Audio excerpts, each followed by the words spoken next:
नमस्कार दर्शक मित्रों, सोनलनी सफरे में आप सर्वનું हार्दिक स्वागत છે। તો દર્શક મિત્રો, આ વિડીયોમાં આજે આપણે નિહાળીશું વડોદરાથી કાવી કંબોઈની જે યાત્રા છે તેને। તો આ છે વડોદરા સિટી।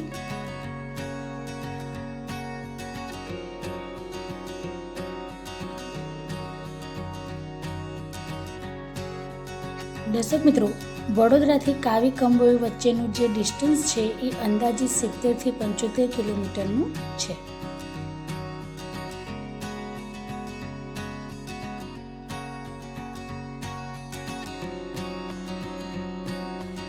દર્શક મિત્રો, આપણે કાવી કંબોઈમાં આવી ગયા છીએ। આ તમે જે જોઈ રહ્યા છો તે પાર્કિંગ વિસ્તાર છે। ખૂબ જ ભીડ છે દર્શક મિત્રો। સામેની તરફ જે મંદિર છે એ પણ તમે નિહાળી રહ્યા હશો। અહીંયા આગળ પાર્કિંગની ખૂબ સરસ વ્યવસ્થા છે દર્શક મિત્રો।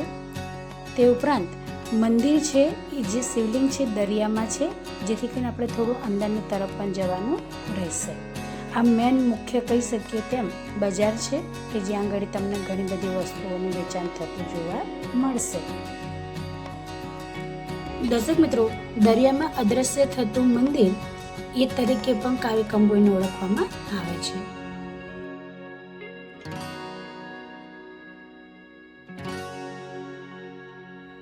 દર્શક મિત્રો, શ્રી સ્તંભેશ્વર મહાદેવ આ મુખ્ય મંદિર છે। તે ઉપરાંત એને એક્ઝેક્ટ સામેની તરફ આશ્રમ આવેલો છે। તો સૌથી પહેલા આપણે આશ્રમની મુલાકાત લઈએ, ત્યાર પછી આપણે મંદિરના દર્શન કરીએ।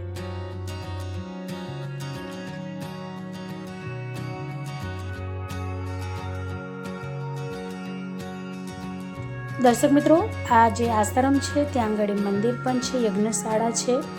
અત્યારે શ્રાવણ મહિનો હોવાથી ઘણી ભીડ પણ જોવા મળી રહી છે। ખૂબ જ સરસ રમણીય વાતાવરણ છે દર્શક મિત્રો। આશ્રમની ઉપરથી તમે જે જોઈ રહ્યા છો એ નીચેનો નજારો છે। હજી આપણે આશ્રમની અંદર ઉપરની તરફ જવાનું છે।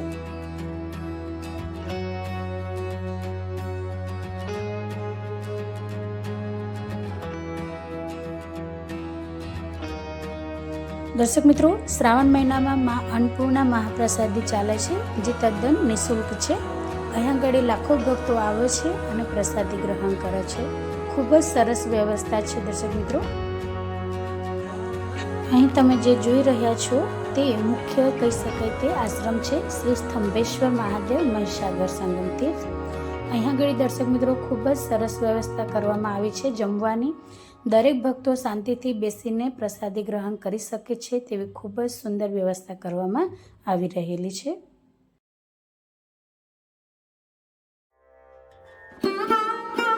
દર્શક મિત્રો, મહાપ્રસાદી માટે ખૂબ જ સરસ વ્યવસ્થાના ભાગરૂપે તમે જે જોઈ રહ્યા છો એ ખૂબ સરસ હોલ છે કે જ્યાં આગળ બેસીને કોઈ પણ ઋતુની અંદર ભક્તો શાંતિથી પ્રસાદીનું ગ્રહણ કરી શકે।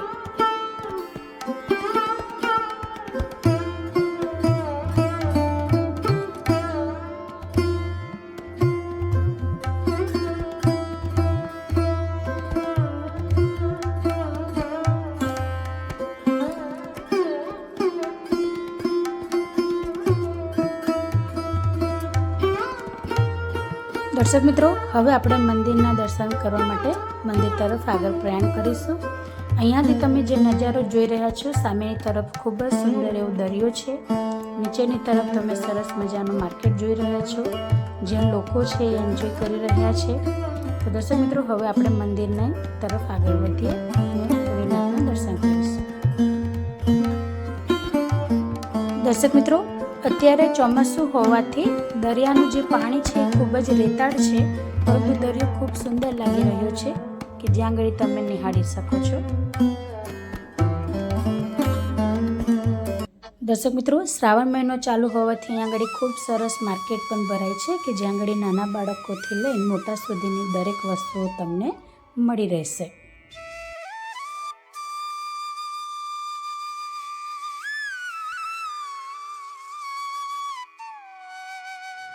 સામેની તરફ તમે જે નિહાળી રહ્યા છો તે આશ્રમ છે, જ્યાંથી પ્રસાદી ગ્રહણ કરીને હવે આપણે મંદિર તરફ આગળ પ્રયાણ કરીશું દર્શન માટે।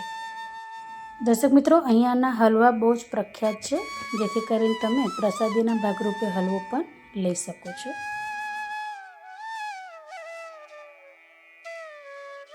દર્શક મિત્રો, આપ જે નિહાળી રહ્યા છો તે છે મુખ્ય મંદિરની લાઈન.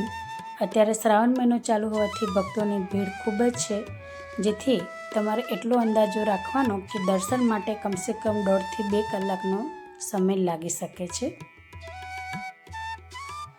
આપ જે નિહાળી રહ્યા છો તે નંદીજીનું મંદિર છે. સૌથી પહેલાં દર્શન કરવા નંદીજીના જવાનું હોય છે, પછી નીચેની તરફ ઉતરીને મુખ્ય મંદિર જે ગર્ભગૃહ છે ત્યાં આગળ જવાનું હોય છે.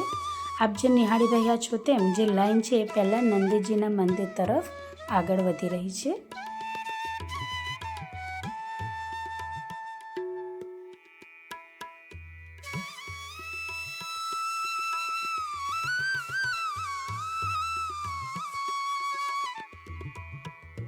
આ સામેની તરફ છે એક ગર્ભગૃહ છે જે મુખ્ય મંદિર છે. આ ઉપરની તરફ છે નંદીજીનું મંદિર છે. તમે ભીડ જોઈ શકો છો દર્શક મિત્રો કે શ્રાવણ માસની અંદર કેટલી બધી ભીડ હોય છે. ત્યાંથી નીચેની તરફ ઉતરીને પછી ગર્ભગૃહમાં જવાનું હોય છે. તો સૌથી પહેલાં તમે પબ્લિક જુઓ. એટલે શ્રાવણ મહિનાની અંદર જો તમે મંદિરે આવતા હો તો અચૂક ધ્યાન રાખો કે સવારે જલ્દી નીકળવું.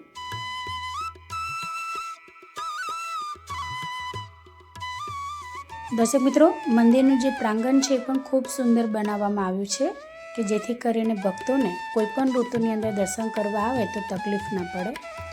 સામેની તરફ તમે જે નિહાળી રહ્યા છો તે દરિયો છે.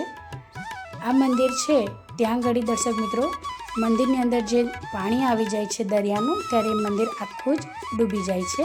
પછી પાછી ભરતી જતી રહે એટલે ફરી પાછું પાણી ખસી જાય એટલે મંદિરના દર્શન થાય છે. નીચેની તરફ જે ભીડ જોઈ રહ્યા છો તે મુખ્ય મંદિર ગર્ભગૃહ તરફ જઈ રહેલી છે ભીડ. અહીંયા આપણે નંદીજીના દર્શન કરીશું અને તેમની પરિક્રમા કરીને હવે નીચે મુખ્ય મંદિર તરફ આગળ પ્રયાણ કરીશું. દર્શક મિત્રો, આ મંદિરની પૌરાણિક કથાને થોડું જાણી લઈએ કે આ જે મંદિર છે તે ભગવાન શિવના જે પુત્ર કાર્તિકેય છે તેમના દ્વારા અહીંનું જે શિવલિંગ છે તેની સ્થાપના કરવામાં આવેલી. આની અંદર એવી મુખ્ય બાબત છે કે જે તાડકાસુર રાક્ષસ હતો તેનો વધ કરીને જે કાર્તિકેય છે તેમને ખૂબ દુઃખ થયેલું, કારણ કે તે શિવ ભક્ત હતા. એટલા માટે કાર્તિકેય અહીંયા આગળ જે આવેલું શિવલિંગ છે તેની સ્થાપના કરી અને ભગવાન ભોળેનાથની અહીંયા આગળ કહી શકાય તેમ પૂજા અર્ચના કરી. એટલે આ જે મંદિર છે ખૂબ જ પૌરાણિક છે, પરંતુ તેની જે સ્ટ્રક્ચર છે, જે બનાવટ છે એ અંદાજિત 150 વર્ષ જૂનું છે તેવું અનુમાન લગાડી શકાય. એટલે કથા છે એ ઐતિહાસિક છે, પરંતુ જે અત્યારનું જે મંદિર છે એ નવું બનાવેલું છે. દર્શક મિત્રો, જ્યારે દરિયાની અંદર ભરતી આવે ત્યારે તમે જે બાજુમાં સ્ક્રીનમાં જે ફોટો જોઈ રહ્યા છો તે પ્રમાણે આખું જ મંદિર ડૂબી જાય છે. પછી ફરી પાછી ઓટ આવે એટલે મંદિરનો જે મુખ્ય ગર્ભગૃહ છે ખુલ્લો થઈ જાય છે અને આ રીતના આપણે દર્શન કરી શકીએ છીએ. આ મુખ્ય ગર્ભગૃહનું મુખ્ય શિવલિંગ છે કે જેમને કાર્તિકેય દ્વારા સ્થાપિત કરવામાં આવેલું.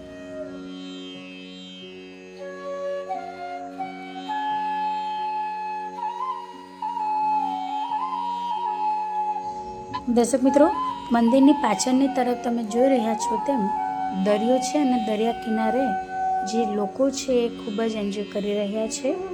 અહીંયા આગળ દર્શક મિત્રો ખૂબ જ રમણીય સ્થળ છે.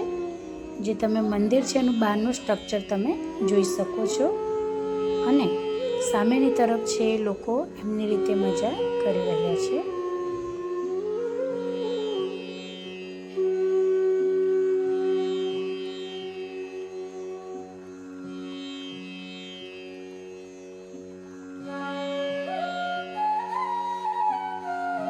તો દર્શક મિત્રો, કાવી કંબોઈની જે યાત્રા છે અહીં પૂર્ણ થાય છે અને આવી જ મજેદાર સફરની અંદર મારી સાથે જોડાયેલા રહેવા માટે આજે જ સોનલની સફર ચેનલને સબસ્ક્રાઈબ કરો.